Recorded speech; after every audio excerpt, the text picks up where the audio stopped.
Okay ചേച്ചി.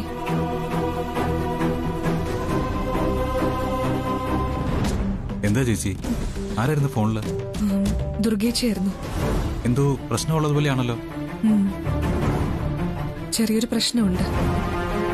എന്തു പറ്റി? ആദ്യത്തിനും ആദ്രയാളുടെ വിവാഹ നിശ്ചയം മുടങ്ങി. അയ്യോ, അത് ആദ്യത്തെ ബില്ലിംഗ് ആയി കാണില്ല. അതൊന്നും അല്ല പ്രശ്നം. ആദ്യ വിവാഹത്തിന് എപ്പോഴേ തയ്യാറായതാ. പിന്നെ എന്താ സംഭവിച്ചേ? ആദ്രയുടെ ഗ്രാൻഡ് മദർ ഒരു മംഗളയുണ്ട്. അവര് സ്റ്റെപ്പിന്ന് കാല് തെറ്റി വീണ് ഹോസ്പിറ്റലായെന്നാണ് എന്നോട് പറഞ്ഞത്. ഇനിയും മറ്റെന്തെങ്കിലും റീസൺ ഉണ്ടോന്ന് അറിയില്ല. ഗ്രാൻഡ് മദർ അല്ലേ വിവാഹ നിശ്ചയം നടത്തുന്നതിൽ അതൊരു തടസ്സമാണോ? അതെ, അവരാണ് ആതിരയുടെ എല്ലാ കാര്യങ്ങളും നോക്കുന്നത്. അവരില്ലാതെ നിശ്ചയം നടത്താൻ ദുർഗച്ചിക്ക് വിഷമമുണ്ട്. ഇനി എന്ത് ചെയ്യും? എൻഗേജ്മെന്റ് പോസ്റ്റ്പോൺ ചെയ്യായിരിക്കും. എന്തായാലും ഞാൻ കാര്യത്തിന്റെ ഫുൾ ഡീറ്റെയിൽസ് അറിയട്ടെ.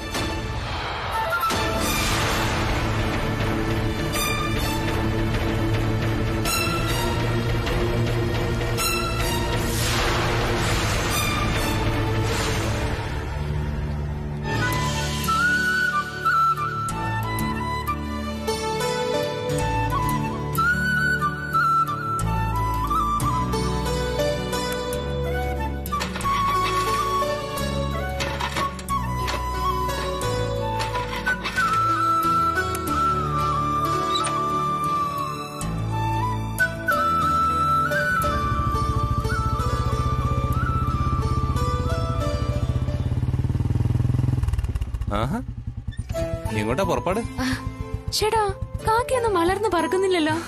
നട്ടുച്ചയ്ക്ക് ഇരുട്ടും വന്നിട്ടില്ല. മനസ്സിലായി. എന്റെ ഈ വരവ് കണ്ടിട്ട് അത്ഭുതപ്പെട്ടിട്ടില്ല നിന്റെ ഈ പറച്ചില്. ഓ, അപ്പൊ അതൊക്കെ മനസ്സിലായല്ലേ?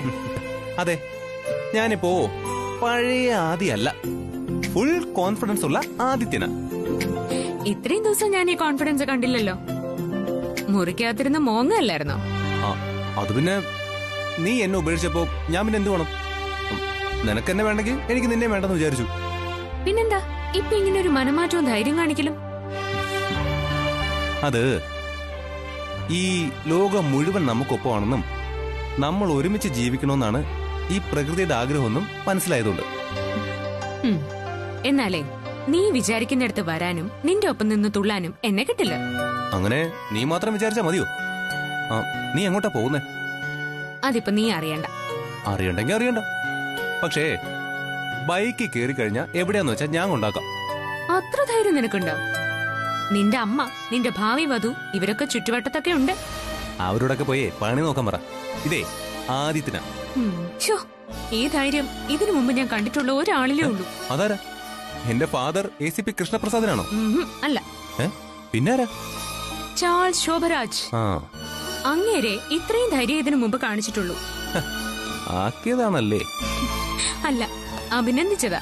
നീ കേറി തുളസി. ഇല്ല. ഇതാ നിന്റെ പ്രശ്നം. ഞാൻ നിന്നെ കൊണ്ട് നാട് വിടാൻ വന്നതല്ലേ, അപ്പൊ നീ ഇങ്ങനെ തറുതല പറഞ്ഞു. അപ്പൊ എനിക്കും ദേഷ്യം വന്നു, ഞാനും വാശി കാണിച്ചു. അതല്ലേ ഉണ്ടായത്. നിന്റെ ഒരു മണ്ടത്തരത്തിന് ഞാൻ കൂട്ടു നിൽക്കില്ലെന്ന് പല പ്രാവശ്യം നിന്നോട് ഞാൻ പറഞ്ഞിട്ടുള്ളതല്ലേ? മണ്ടത്തരം ഒന്ന് പറയരുത്. എനിക്ക് നിന്നോടുള്ള സ്നേഹം കൊണ്ടാ ഞാൻ അങ്ങനെയൊക്കെ പറഞ്ഞത്. നീ അതൊന്നും അംഗീകരിച്ചില്ല. ഇപ്പോഴും ദാ അങ്ങനെ തന്നെ പെരുമാറുന്നു. എനിക്ക് മനസ്സിലാവത്തോണ്ട് ചോദിക്ക, നിനക്ക് എന്തെങ്കിലും പ്രശ്നമുണ്ടോ? You mean mental? അങ്ങനെ ഇംഗ്ലീഷിലൊക്കെ പറയാം. മലയാളത്തിലാണെങ്കിലേ താനി ഭ്രാന്ത് എന്ന് പറയും. കുറച്ചു ദിവസമായിട്ട് ഭ്രാന്തിന്റെ അവസ്ഥയിലായിരുന്നു ഞാൻ. പക്ഷെ ഇപ്പൊ ഭേദമായി. ഓ ഭാഗ്യം. എന്നാ പിന്നെ സാറ് വിട്ടോ? വാടോ, നീ എങ്ങോട്ടാണെന്ന് വെച്ചാ പറഞ്ഞോ, ഞാൻ അവിടെ ഡ്രോപ്പ് ചെയ്യാം. ഞാനേ ടോസ് ചെയ്യാം. ഹെഡ് വന്നാ നിന്റെ ഒപ്പം വരാം. അതല്ല ടെയിലാണെങ്കി ഞാൻ ഒറ്റയ്ക്ക് പോവും. ഓക്കെ.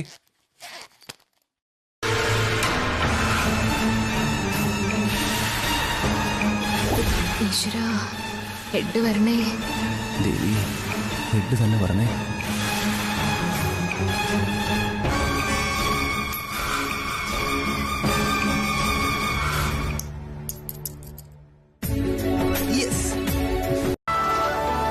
അത് പിന്നെ ആദ്യം എന്റെ തലയെ കെട്ടി വെക്കാൻ നോക്കിയാ ഞാൻ പിന്നെ എങ്ങനെ ചില്ലാവുന്നേ? അയ്യോ, നീ ചില്ലോ ഹോട്ടോ എന്തോ ആയിക്കോ, അതിനിടയിൽ ഞാൻ വേണ്ട. എടീ, ഞാൻ ഒരുപാട് പ്രാർത്ഥിച്ചു.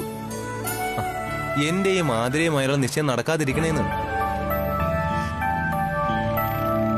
എന്റെ പ്രാർത്ഥന ദൈവം കേട്ടു. അതാ മംഗളാപ്പച്ചി നടുനെല്ലി വീണത്. വീണതല്ലടാ, വീഴ്ത്തിയതാ. വീഴ്ത്തിയതോ? ആര്, നീയോ? ആ, ഞാനല്ല. പിന്നെ പിന്നേന്ന് വെച്ചാ നീ പ്രാർത്ഥിച്ചില്ലേ, അപ്പൊ ദൈവങ്ങൾക്ക് തോന്നി എങ്ങനെയും നിശ്ചയം മുടക്കണമെന്ന്. അതിന് അവര് കണ്ടുപിടിച്ച മാർഗമാ ആ സൂപ്പർ വീഴ്ച. അത് ശരിയായിരിക്കും. എന്റെ നിന്റെ ഭാഗത്താ ദൈവങ്ങൾ നിൽക്കുന്നത്. എത്ര തവണ നിശ്ചയം നടത്താൻ നോക്കി, അതെല്ലാം ഓരോ കാരണങ്ങളാൽ മുടങ്ങി. അതാ പറഞ്ഞത്, ഇനിയാ നമ്മുടെ യഥാർത്ഥ കല്യാണ ദിവസം നിശ്ചയിക്കാൻ പോകുന്നതെന്ന്. അതിനാദ്യം നിനക്ക് കുറച്ച് ധൈര്യം ഉണ്ടാവണം. ചുമ്മാ എന്നെ ദേഷ്യം പിടിപ്പിക്കരുത്. ഒളിച്ചോണെന്ന് ഞാൻ പറഞ്ഞല്ലേ, അപ്പൊ നീ എന്താ പറഞ്ഞേ? എടാ, ഒളിച്ചോട്ടോ അല്ലടാ, ധൈര്യം. സ്വന്തം അച്ഛനെയും അമ്മയും കാര്യങ്ങൾ പറഞ്ഞ് മനസ്സിലാക്കണം. അതാ വേണ്ടത്. പറഞ്ഞാ മനസ്സിലാവുന്ന ഒരു അച്ഛനും അമ്മയും എല്ലാം അറിഞ്ഞിട്ടും നിന്റെ പറച്ചിൽ കേട്ടില്ലേ? അതൊക്കെ മാറ്റിയെടുക്കാൻ നിനക്ക് കഴിയണം. നിന്റെ അച്ഛന്റെ കാര്യത്തിൽ നീ ശ്രമിച്ചാൽ മാറ്റം ഉണ്ടാക്കാം. അതിനിപ്പോ അച്ഛനല്ലേ അമ്മയെക്കാളും പ്രശ്നം ഉണ്ടാക്കുന്നേ? എടാ, അത് മാറ്റിയെടുക്കാൻ കഴിയുമെന്ന് എനിക്ക് ഉറപ്പുണ്ട്. നീ എന്താ അങ്ങനെ പറയുന്നേ? നിനക്ക് എന്തുറപ്പാ കിട്ടിയത്? ഉറപ്പൊന്നും കിട്ടിയിട്ടില്ല, പക്ഷെ ഒരു സാധ്യത തെളിഞ്ഞിട്ടുണ്ട്. അതെന്താണെന്ന് എന്നോടും കൂടി പറ. അതിപ്പോ പറയാൻ പറ്റില്ല.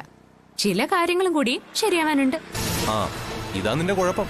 കൃത്യമായിട്ട് ഒന്നും പറയില്ല, എന്നിട്ട് എന്നെ കുറ്റപ്പെടുത്താൻ ഓരോ കാരണവും കണ്ടെത്തും. എടാ, നിന്നെ ഞാൻ കുറ്റപ്പെടുത്തുന്നതേ നമ്മുടെ ജീവിതം നല്ല രീതിയിൽ എത്താനാ. നിന്നോടുള്ള പിണക്കവും പഴക്കവും ഒക്കെ നമ്മുടെ നന്മയ്ക്ക് വേണ്ടിട്ടാ. എന്തായാലും ഇനി ഒരു കല്യാണ നിശ്ചയം ഉണ്ടെങ്കിൽ അത് കൃത്യമായിരിക്കും. അതെന്താ? ഒന്നേ തെറ്റിയാ മൂന്നെണ്ണല്ലേ? ഇപ്പൊ 3 കഴിഞ്ഞില്ലേ? ഓ, ഇങ്ങനൊരു അന്ധവിശ്വാസേ. എടാ ജിറാഫെ, ഇങ്ങനെ നിന്നാ ഗുരുവായൂർക്ക് ടിക്കറ്റ് എടുക്കലുണ്ടാവില്ല. എന്നാലേ ഞാൻ ഓൺലൈനിൽ ബുക്ക് ചെയ്യാം. എന്നാ പിന്നെ നിനക്കത് വീട്ടിൽ വെച്ച് ചെയ്താൽ മതിയായിരുന്നില്ലേ? അന്നേരം നീ അത് ഓർത്തില്ലല്ലോ. ഇതാ എല്ലാവരും ട്യൂബ്ലൈറ്റ് എന്ന് വിളിക്കുന്ന. ഓർക്കാത്തോണ്ടൊന്നും അല്ല, എങ്ങനെയും നിന്നെയും കൊണ്ട് ഒരു ട്രിപ്പ് അടിക്കാൻ വേണ്ടിട്ടാ ഞാൻ അന്നേരം അത് പറയാതിരുന്നത്. ഇപ്പൊ നമ്മള് ഓൺലൈനിൽ ടിക്കറ്റ് ബുക്ക് ചെയ്യുന്നു, എന്നിട്ടൊരു റൈഡ് പോകുന്നു. ഇപ്പൊ മനസ്സിലായോ ഞാൻ ട്യൂബ് ലൈറ്റ് അല്ല എമർജൻസി ലൈറ്റ് ആണെന്ന്? സമ്മതിച്ചു. വാ കേറ്. ഒറ്റ കണ്ടീഷൻ, എപ്പോ 70-ന് മുകളിൽ സ്പീഡോമീറ്ററിന്റെ സൂചി എത്തുന്നോ അപ്പൊ ഞാൻ നിർത്താൻ പറയാം. ശരി, നീ കേറ്.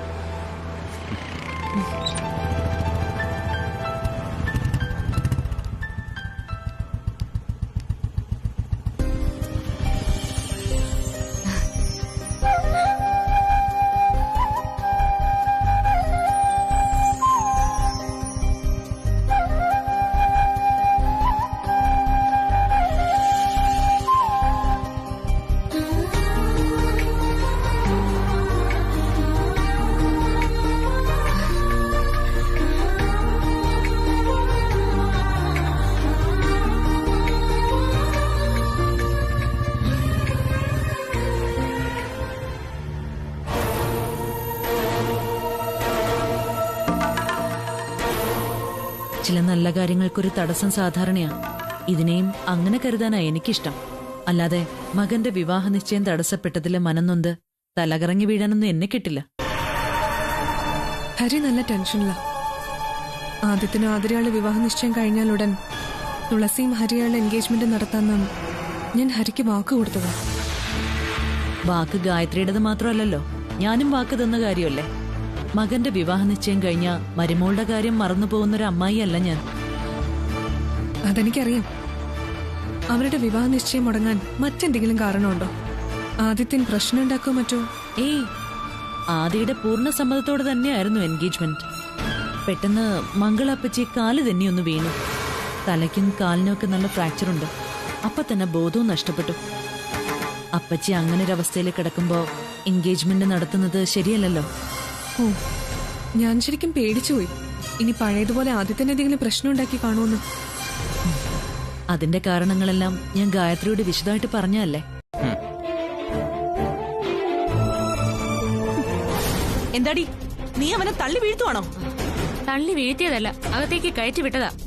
നീ അവനെ അനുസരണയൊന്നും പഠിപ്പിക്കണ്ട. അനുസരണയില്ലാതെ വളർത്തിയല്ലേ മറ്റുള്ളവർക്ക് അനുസരണ പഠിപ്പിക്കേണ്ടി വരും. സ്വന്തം മകനെ അനുസരണയോടെ വളർത്താൻ പോലും കഴിഞ്ഞില്ല. കഷ്ടം. എന്താടി ആദിക്കൊരു കുഴപ്പം? ആദിക്കിപ്പോ എന്താ പ്രശ്നം? അയ്യോ, ഒരു പ്രശ്നവുമില്ല.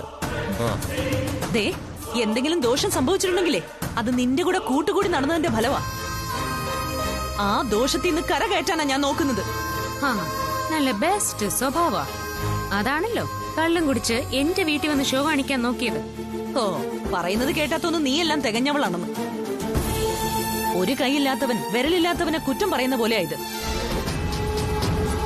നിന്റെ അച്ഛനും അമ്മയും ഭക്തിമാർഗം സ്വീകരിച്ചു പോയപ്പോ നീ എന്താ വീട്ടിലിരുന്നത്? എന്റെ മോൻ അങ്ങോട്ട് വരുമെന്ന് അറിയാവുന്നോണ്ടല്ലേ? അമ്മ അങ്ങനെ പറയരുത്. ദേ, എന്റെ വീട്ടിൽ ആരും ഇല്ലാത്തപ്പോ അസമയത്ത് വരരുതെന്ന് പറഞ്ഞാ ഞാൻ ഇവനെ ഇറക്കി വിടാൻ നോക്കിയത്. പക്ഷെ ഇവൻ പോണ്ടേ?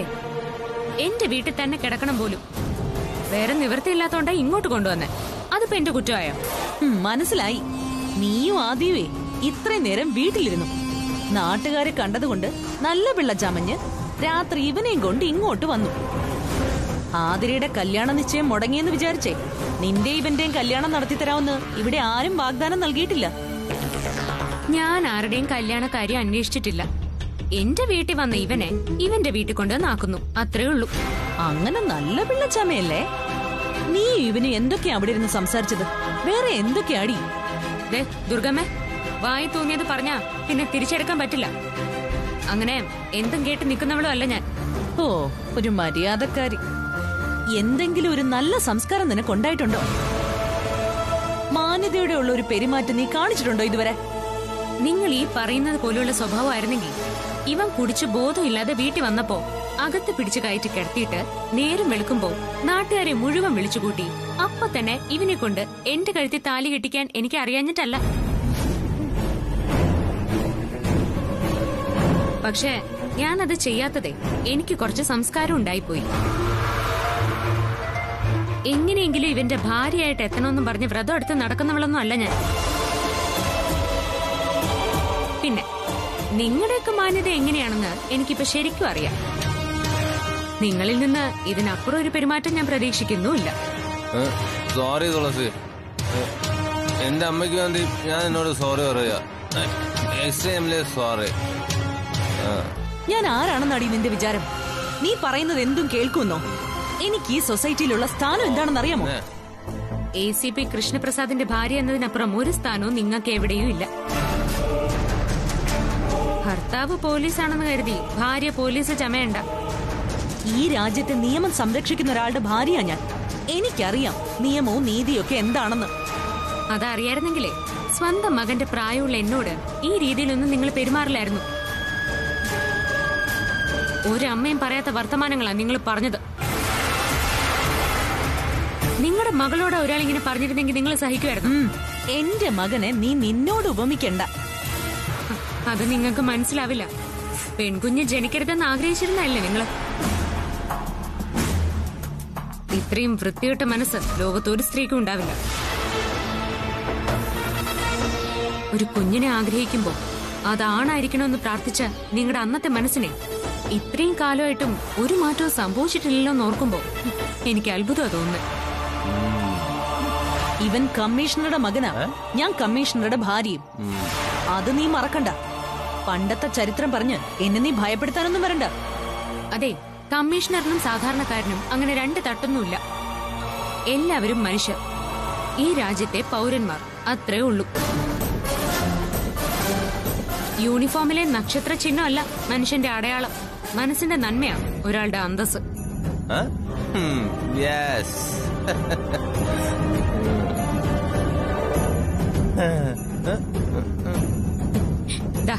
ഇവനെ കൊണ്ടുപോയി വല്ല മോരോ തൈരോ എന്താന്ന് വെച്ചാ കൊടുത്ത് കിടത്താൻ നോക്ക്.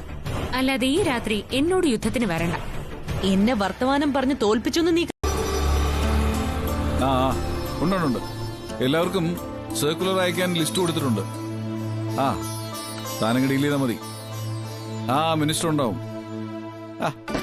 പിന്നെ DGP ഇല്ലാതെ. Good morning mama. മാമനോട് ഒരു ചെറിയ ഡൗട്ട് ക്ലിയർ ചെയ്യാനാ ഞാനിപ്പോ വന്നത്. ഡൗട്ടോ? എന്ത് ഡൗട്ട്? മാമന് ലോകപരിചയമുണ്ട്, വിദ്യാഭ്യാസവും അതിനേക്കാൾ ഉപരി ക്രിമിനൽ കേസുകൾ കൈകാര്യം ചെയ്തുള്ള എക്സ്പീരിയൻസും ഉണ്ട്. നീ കാര്യം പറഞ്ഞാ മതി. അതായത് നമുക്കിപ്പോ ഒരു അസുഖം വരുന്നു, ഹോസ്പിറ്റലിൽ ചെല്ലുമ്പോ ഒരു മേജർ സർജറി പറയുന്നു. അപ്പൊ നമ്മൾ എന്താ ചെയ്യാ? ഒരു ഡോക്ടർ പറഞ്ഞെന്ന് വിചാരിച്ച് ഉടനെ അത് കയറി അങ്ങ് ചെയ്യുവോ? അതോ ഒരു സെക്കൻഡ് ഒപ്പീനിയൻ നോക്കുവോ? ഹോസ്പിറ്റൽ കാര്യത്തിൽ എടുക്കുന്ന തീരുമാനം ഞാൻ പ്രത്യേകം പറയേണ്ട കാര്യമില്ലല്ലോ.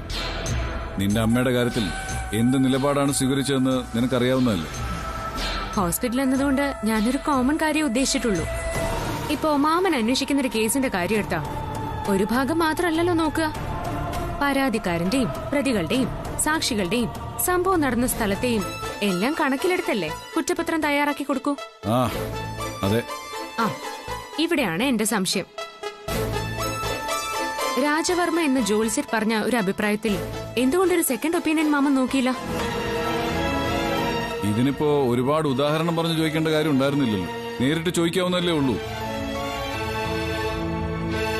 ഇനി ഈ കാര്യത്തിൽ നിനക്ക് പുതിയ അറിവ് വല്ലതും കിട്ടിയോ? അതോ മറ്റു വല്ല ജോത്സ്യന്മാരെയും കണ്ടോ? അവര് പറഞ്ഞതിന്റെ അഭിപ്രായത്തിലാണോ ഈ സംശയം? രാജവർമ്മയെ മാമനാണോ ആദ്യം കണ്ട് എന്റെ മാതിയുടെ വിവാഹക്കാരി സംസാരിച്ചത്? അതോ ദുർഗാമ്മയോ? ഞങ്ങൾ തമ്മിലുള്ള വിവാഹം നടന്ന എന്റെ അമ്മയ്ക്ക് അപകടം സംഭവിക്കുമെന്ന് ആരോട് ആദ്യം പറഞ്ഞത്?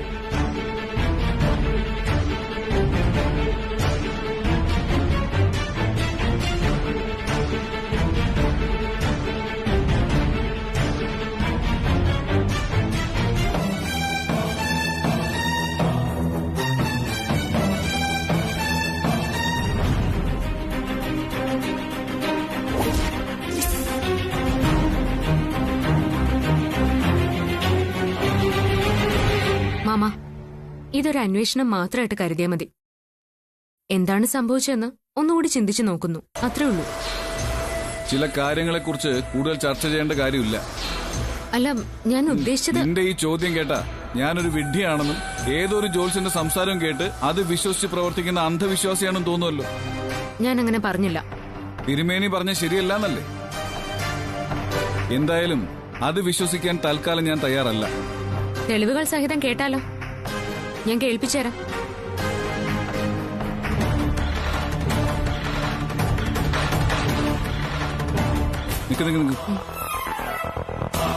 ഞാൻ എന്റെ മനസ്സിലെ ടെൻഷൻ കൊണ്ട് നിന്നോട് ആ സത്യം പറഞ്ഞു.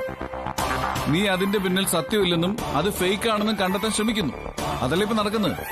അതെ. അതിനർത്ഥം ഞാനൊരു വിഡ്ഢിയാണെന്നല്ലേ? എന്തും വിശ്വസിക്കുന്ന ആളാണ് ഞാനെന്ന് നീ കരുതുന്നു? മാമൻ, ഞാൻ... നോ, വേണ്ട. നിന്റെ ഒരു തെളിവും എനിക്ക് ഈ കാര്യത്തിൽ കേൾക്കണ്ട. നിന്റെ ഒരു അന്വേഷണം കൊണ്ട് തിരുമേനിയുടെ വ്യക്തിത്വത്തെയോ അദ്ദേഹത്തിന്റെ അഗാധ പാണ്ഡിത്യത്തെയോ മറികടക്കാൻ കഴിയില്ല. മാമൻ ഇതൊന്ന് കേൾക്ക്, അപ്പൊ മനസ്സിലാവും. എനിക്ക് കേൾക്കണ്ടെന്ന് പറഞ്ഞില്ലേ? ഒന്നാമത് മാനസികമായിട്ട് ഞാൻ ഇപ്പോഴും ടെൻഷനില്ല. പ്രിയയുടെ ആരോഗ്യത്തിലും എന്റെ ജീവിതത്തിലെ പ്രശ്നങ്ങളിലും ഞാൻ ഒരുപാട് സ്ട്രെയിൻ അനുഭവിക്കുന്നുണ്ട്. മാമ, അതിനൊക്കെയുള്ള പരിഹാരമാണിത്. എല്ലാ പ്രശ്നങ്ങളും ഇതോടെ തീരും. ഓ നോ, എനിക്കൊന്നും കേൾക്കണ്ട. ഇനി തിരുമേനി നേരിട്ട് വന്ന് പറഞ്ഞാൽ പോലും ഞാനൊന്നും വിശ്വസിക്കാൻ പോണില്ല. കാരണം നിന്റെ അഭിപ്രായം ഒരിക്കലും സത്യമായിരിക്കില്ല. നീ നിനക്ക് വേണ്ടി വളച്ചൊടിച്ച കാര്യങ്ങളായിരിക്കും കണ്ടെത്തിക്കൊണ്ടുവരിക. ഇതൊന്ന് കേൾക്കാൻ എനിക്ക് കേൾക്കണമെന്ന് പറഞ്ഞില്ലടി. Please mama. വേണ്ടെന്ന് പറഞ്ഞില്ലടി. നീ പോ, എനിക്ക് കുറച്ച് തിരക്കുണ്ട്. നിന്റെ അടുത്തേ ഈ കാര്യം സംസാരിച്ചെനിക്ക് എനിക്ക് സമയമില്ല. ആ പിന്നെ എന്നോട് ഇനിയും ഇത്തരം കാര്യങ്ങൾ പറയരുത്. അനാവശ്യമായിട്ടുള്ള ഇത്തരം മെസ്സേജസ് എന്റെ ഫോണിലേക്ക് അയക്കുകയും ചെയ്യരുത്. എല്ലാ അന്വേഷണങ്ങൾക്കും ശേഷം ഞാനെടുത്ത തീരുമാനമാണ് ഇതുവരെ ഉള്ളതല്ല. ഇനിയും നീ എന്നെ ഒരു വിഡ്ഢിയാക്കാൻ നോക്കണ്ട. ഞാനൊരു പോലീസ് ഓഫീസറാണ്, അത് നീ മറക്കണ്ട. അമ്മായി കൊച്ചമ്മായി അനുമോന്റെ പൊന്നമ്മായി കച്ചോടം കൂട്ടിയപ്പോ വട്ടായി പോയി. നിർത്തടി. ആരടി നിന്റെ അമ്മായി? ആർക്കാ വട്ടായി പോയത്? അയ്യോ, ദുർഗാമ്മ പോന്നു. ഞാൻ അറിഞ്ഞതേയില്ലല്ലോ. വേണ്ടടി, നിന്റെ വേഷം കെട്ടലൊന്നും എന്റെ അടുത്ത് വേണ്ട. നീ എന്നെ കണ്ടിട്ടല്ലേ ഈ പാട്ട് തന്നെ പാടിയത്? അയ്യോ, അപ്പൊ ദുർഗാമ്മ ഇവിടെ വന്നിട്ട് ഒത്തിരി നേരമായി എന്നർത്ഥം. എന്റെ പാട്ട് മുഴുവൻ കേട്ടോണ്ടിരിക്കായിരുന്നോ? എങ്ങനെയുണ്ട് ദുർഗാമ്മ എന്റെ പാട്ട്? നന്നായിട്ടുണ്ടോ? നിന്റെ പാട്ടല്ല, കൂത്താ നന്നായിട്ടുള്ളത്. അപ്പൊ ഡാൻസും കണ്ടു അല്ലേ? എങ്ങനെയുണ്ട്? ഭാവിയുണ്ട്? ഭാവിയും ഭൂതവും ഒക്കെ ഞാൻ നിനക്ക് മനസ്സിലാക്കി തരുന്നുണ്ട്. അപ്പോ രണ്ടും കൽപ്പിച്ചുള്ള വരവാണല്ലേ? അതെടി, രണ്ടും കൽപ്പിച്ച് തന്നെയാ വന്നിരിക്കുന്നെ. വേണ്ട ദുർഗമ്മേ, വെറുതെ ഉടക്കാൻ നിക്കണ്ട. പിന്നെ കൂട്ടിയെ കൂടാതെ വരും. നീ ആരെയടി പേടിപ്പിക്കുന്നെ? അങ്ങേയറ്റം പോയാ ആ രാജവർമ്മ എന്തോ പറഞ്ഞത് നീ ഫോണിൽ റെക്കോർഡ് ചെയ്തിട്ടുണ്ട്. അതെന്റെ ഭർത്താവിനെ കേൾപ്പിക്കുമെന്ന് പറയും. അത്രയല്ലേ ഉള്ളൂ? അത്രേ ഉള്ളൂ. നിങ്ങൾ ചവിട്ട് നാടകം കളിച്ചാലേ ഞാൻ ഡിസ്കോ ഡാൻസ് കളിക്കും. അതല്ലേ എനിക്ക് പറ്റൂ. ഇനി അത് പറഞ്ഞ് നീ എന്നെ പേടിപ്പിക്കണ്ട. നീ റെക്കോർഡ് ചെയ്തോ എഴുതി തയ്യാറാക്കിയോ കേൾപ്പിച്ചോ, എനിക്ക് ഒരു പേടിയുമില്ല. എന്റെ ദുർഗമ്മേ, സുനാമി വരുമ്പോ വീശുവലയായിട്ട് ഇറങ്ങല്ലേ. പൊടി പോലും കിട്ടില്ല കണ്ടുപിടിക്കാൻ. ഒന്ന് പോടി. നിന്റെ ഇള്ളക്കുട്ടിയെ ഞാനെന്ന് കരുതിയോ? നീ മനസ്സിൽ കാണുമ്പോ ഞാൻ മാനത്ത് കാണും. സത്യത്തിൽ ഞാനും നീയും തമ്മില് ആനയാടും പോലുള്ള വ്യത്യാസമുണ്ട്. ആ, ഈ പറഞ്ഞത് കറക്റ്റ്. നമ്മുടെ വ്യത്യാസം ശരീരത്തിൽ മാത്രമല്ല, ബുദ്ധിയിലുണ്ട്. ദുർഗാമ്മയ്ക്ക് നല്ല തടിയുണ്ട്, പക്ഷെ തലയിലൊന്നുമില്ല. പിന്നെയും വ്യത്യാസമുണ്ട്. ദുർഗാമ്മയ്ക്ക് പ്രായമായി, ഞാൻ യങ്ങാണ്. ദുർഗാമ്മ ഓൾഡ്, കിളവി. നിർത്തടി. ചൂണ്ടയിലെന്തോ കൊത്തിയെന്ന് കരുതി ഒരുപാടങ്ങ് നെകളിക്കല്ലേ മോളെ. നിന്റെ സൂത്രപ്പണിയൊന്നും വിജയിക്കാൻ പോകുന്നില്ല. ദുർഗാമ്മേ, ചൂണ്ടയിൽ കൊത്തിയിരിക്കുന്നതേ നല്ല ഒന്നാന്തരായിട്ടാ. ബ്രഹ്മശ്രീ രാജവർമ്മയുടെ ആ സംഭാഷണം എന്റെ അമ്മാവൻ, അതായത് നിങ്ങളുടെ ഭർത്താവ് ACP കൃഷ്ണപ്രസാദ് കേട്ടാലുള്ള അവസ്ഥ ഒന്ന് ആലോചിച്ചു നോക്കി. ആലോചിച്ചു നോക്ക്. നീ ആലോചിച്ചു നോക്ക്. എന്താ സംഭവിക്കാന്ന് നിനക്കപ്പം മനസ്സിലാവും.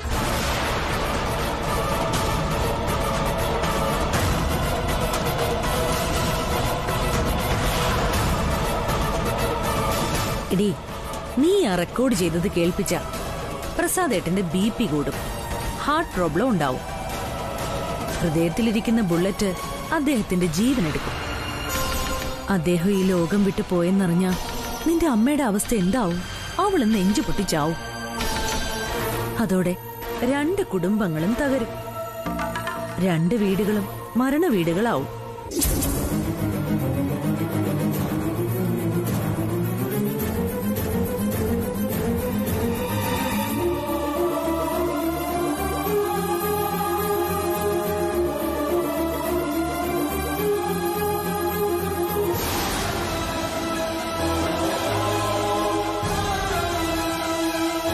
ഇനി നിനക്ക് സന്തോഷം തരുന്ന കാര്യങ്ങളാണ് ഇതൊക്കെയെങ്കിൽ നീ റെക്കോർഡ് ചെയ്തത് കൊണ്ടുപോയി നിന്റെ പ്രസാദമാമനെ കേൾപ്പിക്ക്. അമ്മാവനെ അമ്മയും കൊലയ്ക്ക് കൊടുക്കുന്നതിന്റെ സന്തോഷം നിനക്ക് കിട്ടുമെങ്കിൽ ഞാൻ തടയുന്നില്ല. എനിക്കൊരു പേടിയില്ലടി. നിനക്ക് നിന്റെ അമ്മയുടെയും അമ്മാവന്റെയും ജീവൻ നഷ്ടപ്പെടുന്നതിൽ വിഷമമില്ലെങ്കിൽ പിന്നെ എനിക്കെന്താ കുഴപ്പം?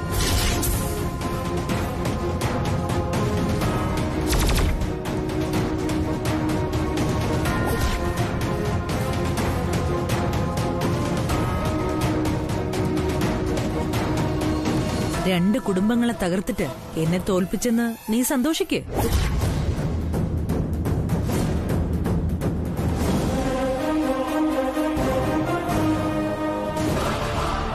അല്ല, എന്താ തുളസി നീയൊന്നും പറയാത്തത്? നിനക്കെന്നെ തോൽപ്പിക്കണ്ടേ? ഒരുപാട് കഷ്ടപ്പെട്ട് സംഘടിപ്പിച്ചതല്ലേ ആ ഫോണിലുള്ള രാജവർമ്മയുടെ സംസാരം. അത് വെറുതെ കളയണ്ട, കൊണ്ടുപോയി കേൾപ്പിക്കേ. എന്നിട്ട് 2 വീടുകളിലും ചിതയൊരുക്കാനുള്ള ഏർപ്പാടും കൂടെ ചെയ്യും.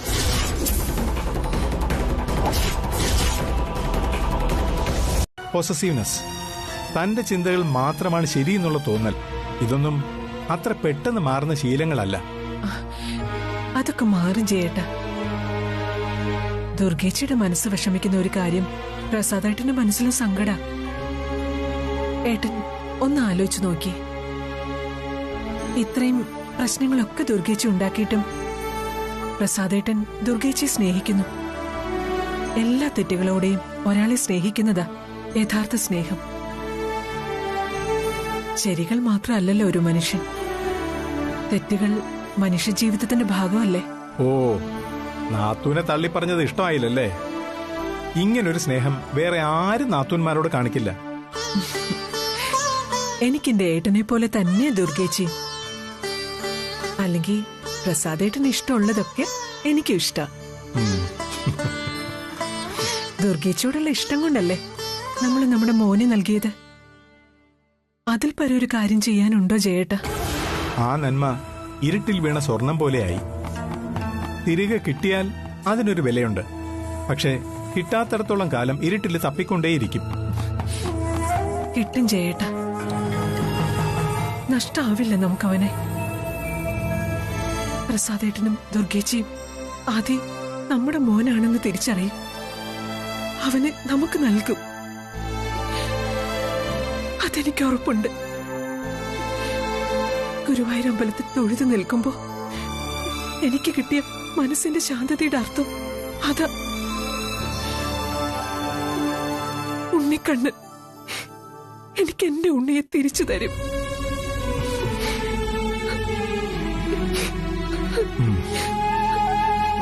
അവനൊപ്പം ഗുരുവായൂരമ്പല നടയിൽ നിൽക്കാൻ നമുക്ക് വിധിയുണ്ടാവും.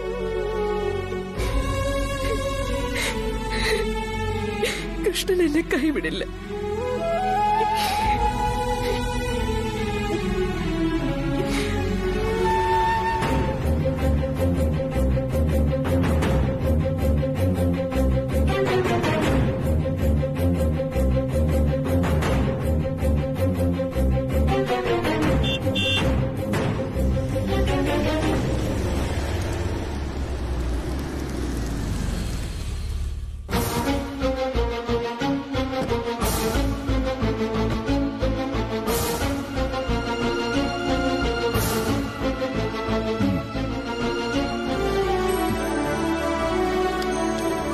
പോലീസുകാർ ഒരുപാട് കള്ളം പറയുകയും ചെയ്യുകയൊക്കെ ചെയ്യുന്നവരാണെന്ന് എനിക്കറിയാം.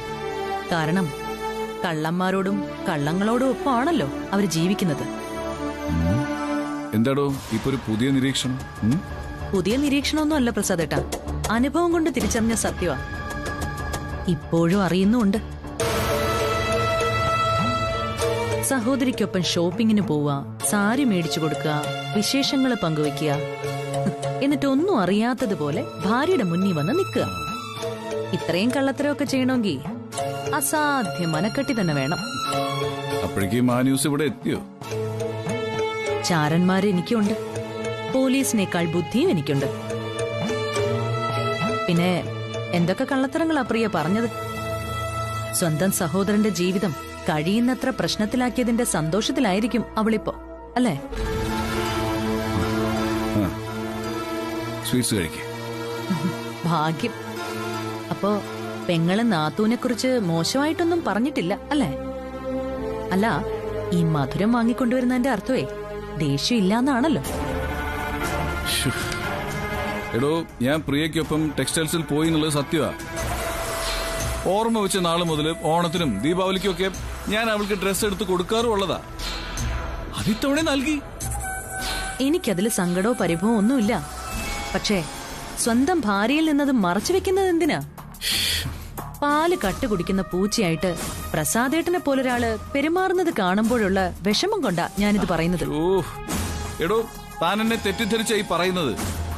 അതുകൊണ്ടാ എന്തെങ്കിലും കേട്ട ഉടനെ ഇങ്ങനെ എടുത്തു ചാടി പെരുമാറുന്നത്. ഞാൻ കണ്ണടച്ച് ഇരുട്ടാക്കി ഇവിടെ ഒന്നും ചെയ്യുന്നില്ല. തന്നെ മറച്ചു വെച്ച് എനിക്ക് എന്ത് ചെയ്യാനാണാവുക? പിന്നെ വെറുതെ എന്നെ കുറ്റപ്പെടുത്താനാണെങ്കിൽ അങ്ങോട്ട് പറഞ്ഞോളൂ.